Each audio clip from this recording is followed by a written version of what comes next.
Et bonjour les gens. Donc on vient chercher les fantômes. Non, je déconne. Et si j'enlève, hein, je suis dans le noir. On est dans un château du 18e qui est en totale rénovation. Et regardez ce qu'il y a là-bas. Vous voyez la petite boule? Incroyable, hein. Donc je pars sur du frelon européen, du caca qui est en bas. Et les ouvriers, ils n'arrivaient pas à travailler, donc ils ont tout fermé. Ils ont tout fermé avant de continuer. Donc on va s'habiller, on va aller traiter ça. Donc c'est un château, c'est un très bon client à moi que je ne dirais pas. Et c'est cool quoi, j'ai pu voir un peu avec les travaux, voir le derrière de la charpente, voir où c'est que je pouvais traiter. Donc c'est plutôt pas mal. Donc ouais. Pour ceux qui regardent un peu des vidéos creepy, hein, je pense que c'est le bon endroit. Donc en gros voilà.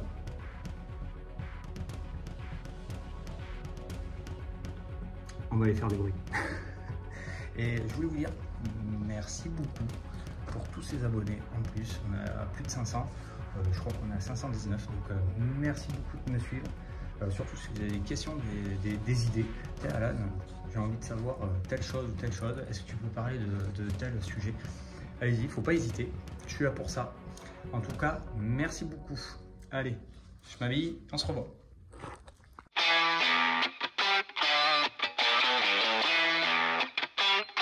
Donc, je ne sais pas si c'est du frelon européen ou du frelon... Ah ben ça y est. En fait, si, je sais très bien. Donc, il y a une partie du nid qui a été cassée. Je regarde parce qu'il y a des trous par terre. En tout cas, vous avez vu les déchets qui sont par terre, ici, là. Typiquement frelon européen. Donc je sais que j'ai fait quelques nids qui sont derrière les structures. Là, on est sur du frelon européen encore. Hein. Et les frelons, ils embêtent pas mal. Voilà, ça. Donc tête jaune, hein. Pas de brune. Et puis tous les déchets là qui coulent et qui viennent de tomber. La bébé. Donc il y a déjà une partie. Hein. Et ça, regardez. Alors, là il y a un cadavre. Et vu la grosseur, il est énorme. Et vu la grosseur, à mon avis, ça c'est une fondatrice qui a essayé de se battre avec la précédente fondatrice. C'est pas mon souffle.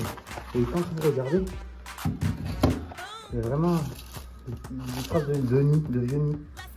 On va tout mettre dedans. Donc je suis équipé. C'est dur de tout tenir d'un seul coup. Donc là, je vais traiter par en haut. Ah ouais. Voilà, déjà, si je donne juste un coup, ça va pas le faire. Un petit coup. Voilà. Et puis c'est parti. On entend bien la différence de bruit. Donc il y a du monde. Hein. Donc frelon européen. Donc là, on est en chantier, logiquement il y a un plafond. Ici, là, on le voit là sur les pointes. J'ai l'impression qu'il y a des futures fondatrices. Donc, le nid n'est pas très gros pourtant. Hein. Le nid n'est pas très gros.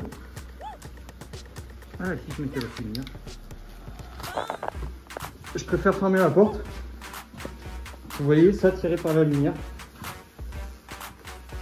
Donc au bout du compte, tout ça, je vais le ramasser. On laisse le chantier propre. Digne des experts GP frelons. Donc voilà, nid traité. Des petits nids. Il fait la taille d'un ballon de foot, hein. C'est pas plus. Mais les individus sont gros. Donc pourquoi sont-ils gros?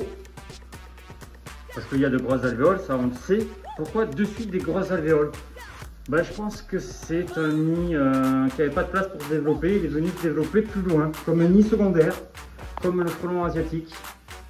Donc là, vous voyez, il y avait une trace de l'ancien nid sur le côté ici, là, sur le côté droit. Du coup, on se retrouve avec un nid de ce côté-là. Donc on voit bien qu'ils ont isolé ici, à ce niveau-là. Ils rentraient et sortaient par là. Donc je pense que depuis le toit, on devait voir des bons allers-retours. Là, on va ouvrir. Hein. Je sais pas ce qu'il y a derrière. Des fois on trouve des pépites. Alors ça, typiquement, c'est de la guêpe fautière. Elle va chercher de la terre. Et ensuite, une fois qu'elle a cherché la terre, elle va créer ses petits nids en terre. Et dedans, elle va pondre sa larve. Elle va aller chasser des araignées, des insectes, qu'elle va endormir, qu'elle va mettre à l'intérieur des cavités, des petits pots. Vous voyez, hein, ça ressemble vraiment à des petites jarres, hein, celles dessus. Il y en a plein un peu partout. Et ensuite, elles vont refermer. Et une fois que c'est refermé, ben, la larve va se développer à l'intérieur en sécurité et avec la bouffe. Donc là-bas, il n'y a rien. Moi, j'aime bien tout vérifier. Là, il y a un chevron complètement mort. Ça n'a rien à voir. Bref. Il n'y a pas de fantôme ici. Voilà. Donc, on retrouve tous les cadavres qui sont partis vers la lumière principale. Donc, ils doivent être assez habitués à avoir cette lumière-là. Bon, c'est pour ça qu'ils vont ici. Alors, je suis en train de ramasser hein, tous les frelons que je vais pouvoir retrouver ici. En fait, voilà. Je tombe là-dessus. Sur celui-là. Et si vous regardez, bien, il n'y a pas de dard. Il n'y a pas de dard. Et vous regardez bien, il n'a pas comme celui-ci, les fesses pointues. Il a deux petits ergots. Je ne sais pas si on va pouvoir bien le voir. Il a deux petits ergots en fait, au lieu d'avoir un dard. Donc ça, quand on me demande la différence, quelle est la différence entre mâle et femelle, mais ça, vous voyez, il n'y a pas de dard. Deux petits ergots. Ça, c'est un mâle. C'est un mâle. Là, deuxième mâle. Ici, on va regarder. Je ne vois pas de dard.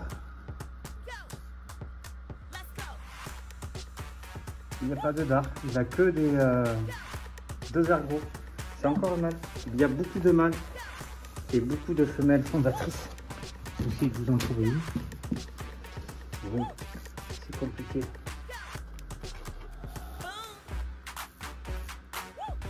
Vous voyez, il n'y a pas de dard.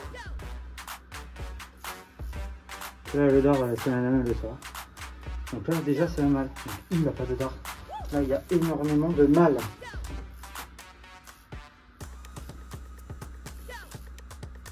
En fait, je vois pas une femelle. Voilà, peut-être. Je sais qui sort là-bas. Et non, vous voyez, on voit bien les ergots là. Il n'y a pas de dard. Mâle. Elle, c'est une femelle. Regardez la différence. Donc déjà, elle est un peu plus petite. Allez, marre-toi. Et là, vous voyez, il y a un dard. Vous voyez. Je ne sais pas si vous allez le voir. Hein.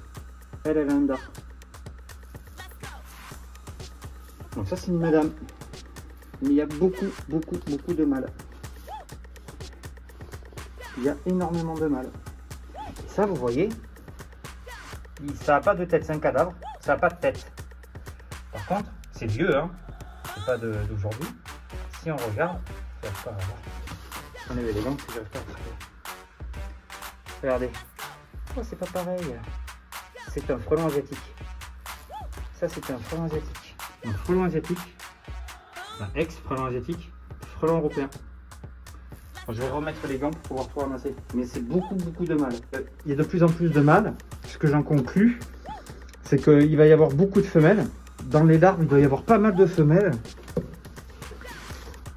Et du coup, ça va pas tarder à s'arrêter. Donc déjà, hein, on voit beaucoup moins d'activité. Bon, il n'y en avait pas beaucoup, mais il y avait du monde quand même. Hein. De quoi se faire piquer, sachant qu'ils vont tout refaire à l'intérieur. Bon, sur ce, ben merci encore pour tous ces abonnés. Si vous avez la moindre question, n'hésitez pas. Donc, frelon européen, n'hésitez pas à vous abonner là. Et surtout, portez-vous bien.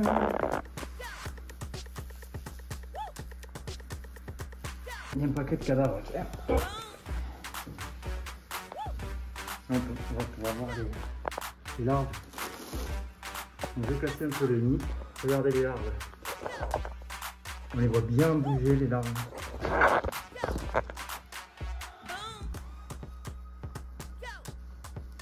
Donc voilà. Nid de frelons européen. C'est comme l'asiatique, sauf qu'il est ouvert, tout simplement. Allez, terminé.